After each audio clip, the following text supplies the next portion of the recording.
Hi, it's Phil. It's June 22nd, 2018. This is episode 366 of Phil, Hulett and Friends. Busy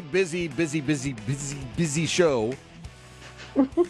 We are on borrowed time here in LA. I didn't get much sleep last night, so I'm a little giddy. It's going to be fun. But we're on borrowed time here in LA Radio Studio as we await a knock on the door from a marshal with a padlock. So before we kiss this... Well, hello? Hello? It was a false alarm. Anyway, before we kiss this studio and our neighbors goodbye, Jamie Wilson, our sugar daddy, the man behind Portugal Restaurant, will join us live in the studio with an update on the demolition and redevelopment of our little hideaway on the harbor. I want to update you on what's happening to the shopping district here on the Los Angeles Harbor called Portugal, where our studio is situated, as well as shops and eateries, none more historic and important to the community, in my opinion, than Portugal waterfront dining. Folks call it Portugal Restaurant here locally. You hear me talk about it on the show all the time, right? This whole area is being razed, demolished, and redeveloped into something called the San Pedro Public Market. I haven't seen any sign of new construction as of yet, and a whole bunch of good people were evicted several months ago. Back on April 6th, we had a conversation with Jamie Wilson, the proprietor of Portugal Restaurant and this studio, and you may want to listen to it. Visit our website, search the words Wrecking Ball, and then you'll find it. But I'll tell you, on that episode of the show, he told us that he was working with the Port of Los Angeles and the developer to keep the restaurant and possibly LA Radio Studio either as is or until new facilities can be constructed as part of the new development. Well, a lot has occurred since then, a little more than 2 months later, and it's not all good as far as I can tell, so let's find out for sure. Jamie Wilson joins us again in the studio with his outlook on things. Welcome back, sir. Thank you. Good to be here. Yeah, great to have you. First of all, I saw something on Facebook you should be proud of. People love Portugal Restaurant, voted the best on several points in the South Bay again. Tell me about that. Well, I can't talk about that. That was not our posting. It wasn't your post? No. But you saw it. I did see it, and the Facebook post says that... the South Bay's Best, Daily Breeze article that covers from Manhattan Beach down to San Pedro, that luckily our restaurant was selected by the readers as the favorite banquet facility, the best place to have an event, the finest fine dining. I don't remember all the other things, but the finest seafood, the favorite happy hour, favorite entertainment. So it's very nice that our community loves our restaurant. But I can't talk about it. That's just what I read on Facebook. Of course not. Yeah, you have nothing to do with it. But it does say two things, though. It says, first of all, the restaurant is good. And it also says that public sentiment is on your side. Does it not? Definitely, we're a community favorite. And again, the restaurant's 57 years old. It is the largest restaurant in San Pedro.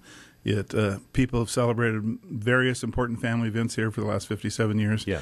I do want to add something, though, that's not wasn't planned, but following up on your story about the World Cup, we've never run out of beer. So I think it's very important. Jamie. Good job. Never run out of beer. And you can always get more. Correct. Yeah. No. Now, when you were here 2.5 months ago, hope sprung eternal, I'd say, would be the theme of that interview. You were confident a judge would see things your way and grant at least a delay in an eviction order and at most rescue Portugal Restaurant from the wrecking ball. You were cooperative rather than adversarial with the developer and with the port at the time. And in a recent court ruling, a judge basically sided with the developer and the port to flatten your restaurant and this studio to make way for whatever it is they plan to build here someday. What's the reading on your hope indicator today? Well, I always have hope. And I always have faith, and I'm always going to be a fighter. I still am optimistic. We will be going to court again next week. We don't see any rush to do this. The port has stated that they don't plan on starting construction on the promenade till next spring. We don't understand why this has to be done right now. So we're still pursuing all those options. And hopefully, we have not been served anything new from the port or the court. But the last court action was not in our favor. Now, because of that court action, even though that you have some wheels in motion, does that mean that the marshal is free to show up at any moment and slap a padlock on the door. Well, there's a 5-day lockout notice. So the sheriff will come to us at some point, unless we prevail in other avenues, with a notice that says they're going to lock us out in 5 days. Now, today, they have not served us. Yes. So I think our plan of operating next week every day is good, you know, for the studio. We will be going to court again next week with another request to resolve these issues. And we're fighting to take care of the brides and grooms and the quinceaneras and all those things that were scheduled when the port had told us we're going to be here through the end of the year. So we're going to continue that fight until they lock me up or they lock us out. I want to ask you about all those banquet-related people and those bookings in just a moment, but is 5 days enough time to get all your stuff out? Well, we're going to take care of the studio first. Don't worry. Yeah, right. But okay, so there's a lot of stuff in the studio. I think just in the studio itself, I could see getting the equipment out. But there's like $40,000-$50,000 worth of soundproofing in here, and windows and doors and well, that's all part of it, right? Yeah. So no, we're going to work diligently. Now the port has an obligation, even if they lock us out, is to protect our property. Yeah. So, you know, there is a process that we'll go through to ensure that everything that we need or we want is of value that we'll be able to recover. Yeah. And there's other things that are going on right now that might delay any demolition anyway. There's, you know, some of the environmental activists has filed claims against the port. I want to ask you about that, too. There's a lot of stuff going on. Yeah, all right. So we're going to get to that. So just a quick question about all your employees, because I think you said, what, 200-something? 101 as of last week. Okay. Is the port or the developer on the hook on any level for a compensatory consideration for people that would lose their jobs because of this? The city of Los Angeles has a worker retention rule that requires a subsequent leaseholder to retain those employees for 90 days. Now, the port and the developer says, well, they don't need to retain the employees because they're going to tear the restaurant down. Yeah. Some of the employees have gotten some advice that is different than that. They believe since the port is the one that is terminating this lease, that the port will have the responsibility for that for the employees. But, you know, obviously we're working for the employees, doing everything we can to find them other jobs. We've talked with all the hotels and other facilities in the area about taking our clients. About half of our events that have been booked, we have moved to other locations based on the other organizations working with us and meeting price and menu. We've also talked with the Elks Lodge, which is rebuilding right now, and they're going to be reopening in the fall, about taking our merchandise, hiring some of our employees, taking dishes and kitchen equipment. So part of the reason the 120-day is so important is there isn't an opportunity for, like, the Elks Lodge to take our equipment now or to hire our employees now, but they do want to interview them and do that in the fall. So we're just hopeful that we can get that 120-day stay. Yeah, and that would be helpful because there was another restaurant down the row a little bit, a Mexican restaurant, a national brand as far as I know, and that thing was gone in like a day and a half, wasn't it?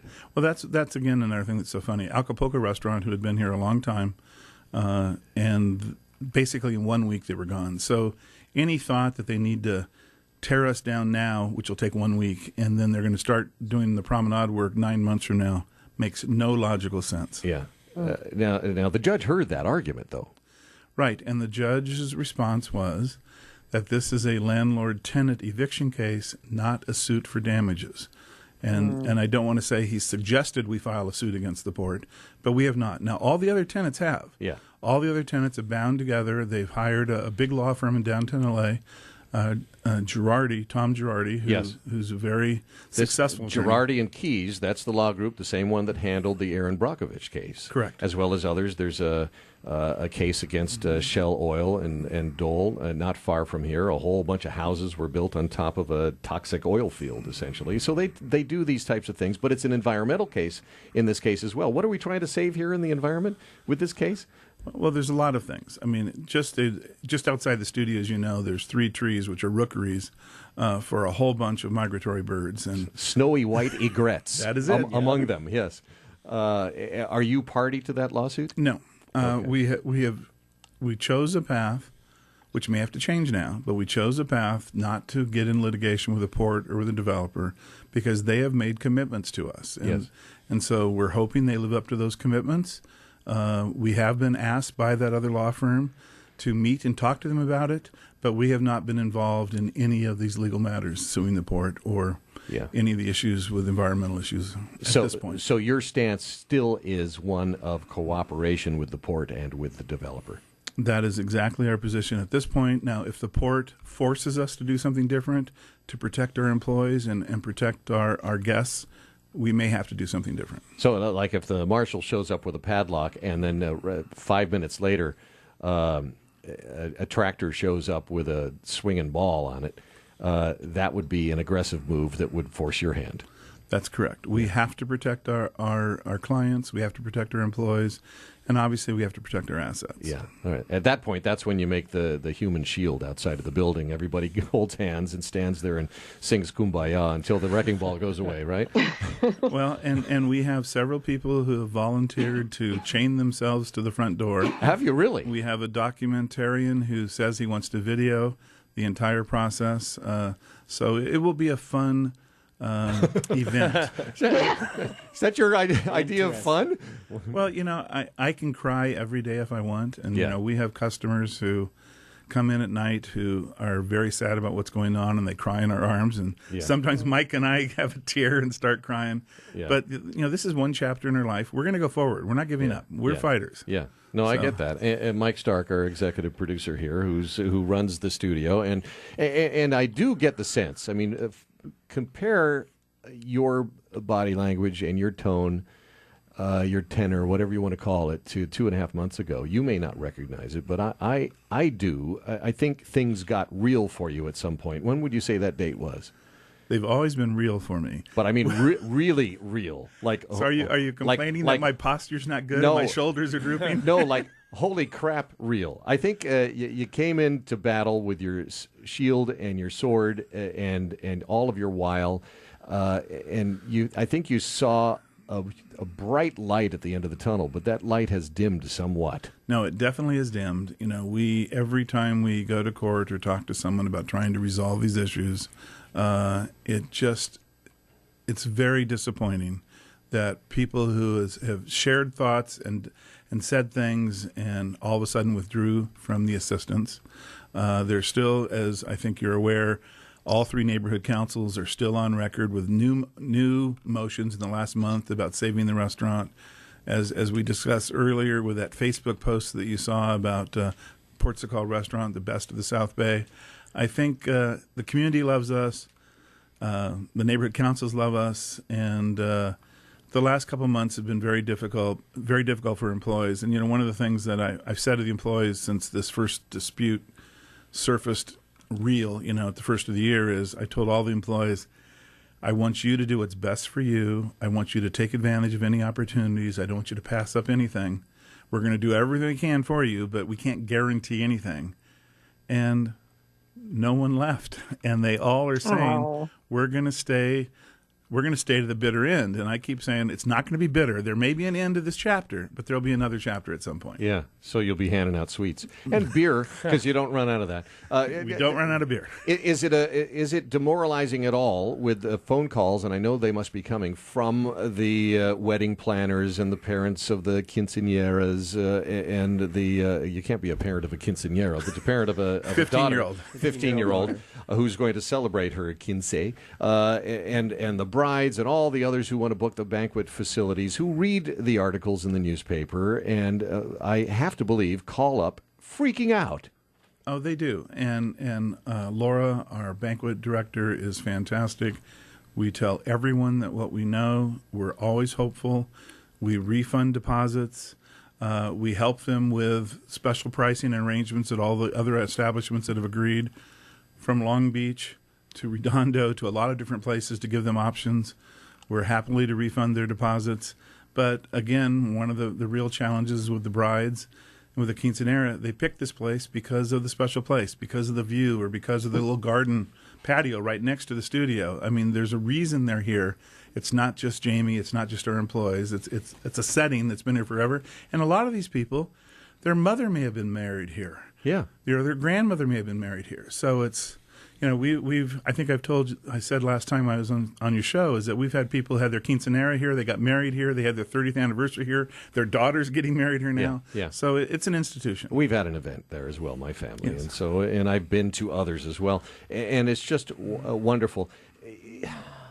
I would, frankly, not enjoy being the developer of this project because of all that's going on that looks like not only delay but potentially additional expense. Well, delays cost money, but getting drawn into legal battles and all of that. And I don't want to compromise your position of cooperation with the developer right now, but if you were to put the developer's shoes on, I would think this is more than an annoyance, this project at this point. Well, I agree. And I think, we have a letter of intent from the developer for the restaurant and Spirit Cruises to come back in the new project. The developer reached out to the port asking us to be able to stay on an interim basis. The port rejected that idea, saying that they would only do that if the developer agreed to indemnify the port against rain, sunshine, anything that happened. And we said, we just want the Me Too. We want the same thing that the fish market's getting and Krusty Krab. What are they getting? And they get to stay. They're not going to be demolished until a new place is built. Well, how does that happen? That's not fair. How do they have friends in high places? They're a large operator, and they're at a site that allows, according to the port, allows them to stay and doesn't allow us to stay. But according to you, you're at a site that allows you to stay. I agree completely. The EIR shows us in the second phase. The tenants, the lease with the developer shows us in the second phase. All the public meetings until this March showed us in the second phase. Yeah. Now, what would be a shame is after they've demolished, what would you say, about 2/3 of the establishments at the Ports of Call? I would say Village? 3/4 probably. Three-quarters of the village, okay. What would you say in the event, at some stage, either from now to a couple of months into the future, the developer decided to say, okay, I've had it, I'm washing my hands and I'm getting out. Not that they're going to do that, but if, in the event that happened and the restaurant and the studio are still standing, what would be your next move, if anything? Help find another developer to go forward, but with a plan that goes back to what the EIR says and us in the second phase. Yeah. I think, I don't want to speak for the developer. I think everyone recognized how difficult it is to develop. And again, I'm very thankful the developer gave us a letter of intent to be in the new village and the new San Pedro public market. Developing is difficult. Lining up tenants is difficult. Going through this process is all difficult. Do they have any tenants lined up? The tenants that they have shared are us and the fish market. I haven't seen anyone shared beyond that. No Kohl's, no... I don't know. Kohl's? That wouldn't be good. What would they have down here? I mean, generally waterfront places are more lifestyle type centers, right? Where they have entertainment, where they have restaurants, they food, and then some limited retail. So competition, right, for you. Which competition is good. Yeah, I have no issues with that. Up your game a little bit. There's nothing wrong with that. All right, so. The other assumption is that things progress the way they look like they're going to progress, and the restaurant and the studio will be gone in a matter of however many days. What's the plan then? Well, again, we're still hoping to get a stay either through a court or having the developer and the port come to their senses. So wait a minute, you don't have a plan if that happened? Is that what you're saying? No. What we're saying is we're going to protect our assets. Okay. We're hoping that we can get through the next 120 days to do all these events for the brides and the quinceaneras. And then we're looking at some other options, as I think we discussed at our last show here, about a mobile container type thing for a studio. Oh. I've talked to some people in downtown San Pedro who have said, yes, they would love that idea. Yes. We're looking at a Ports of Call food truck. We're looking at some other locations. Right. I've been approached in Long Beach about moving the Ports of Call restaurant to Long Beach, which I really don't want to do. So there's opportunities. That's a different port. Yes, I know. we don't want to do that. But, life is going to go on, and hopefully the development. My big worry is what happens if they tear us down and then something happens in the economy and the development doesn't happen. Yeah. And so I think hopefully everything's going to go great. We're going to get an extension, and then in 3 years we'll be back and open here on the waterfront. Fair That's enough. our goal. I'm with you on that goal. Sign me up. And is there anything the public can do to help at this stage of the game? I think the only people that can change this right now are the mayor of Los Angeles, Eric Garcetti, our councilman, Joe Busciano, or the director of the port. I think it's beyond our abilities. Now, if we need to, we're going to go to a different court of different jurisdiction to try and get this stay. We're hoping we don't have to. Yeah. Jamie Wilson, fingers crossed. I know luck's not a strategy, but we could use some of that right now. It's our turn. Yes, I think so. Hashtag. Thank you so much for popping in. Thank you. Glad to be here. You got a lot of work to do. Well, and I hear next week that we're going to be bringing in some of people into the studio to talk about the changes in the studio and possibly some of our guests to come in and talk. Yeah, it's going to be a busy show next week because I think we are designating next week's episode as our final one here at LA Radio Studio. At this location. At this location. It's not the final show, and it's not the final show at LA Radio Studio. So let's point that out. It's just at this location. It might be in a broom closet somewhere or in the in the linen closet at my house for a couple of weeks. We'll see how that works. But it'll be somewhere, and our new location will either have an elevator or be on the ground floor, right? Isn't that the rule? Yeah, that's right. No staircase for our old knees and backs. But and if you have a location where you'd like to temporarily house this show, and we can have a live studio audience, invite a bunch of people over, and just have a good time, and hand out propaganda about saving Port Sacal Restaurant while we're there, then by all means get in touch with us. We have a contact page on our website, philhulettandfriends.com. So Jamie, once again, thank you, sir. Thank you very much. All right, there we go.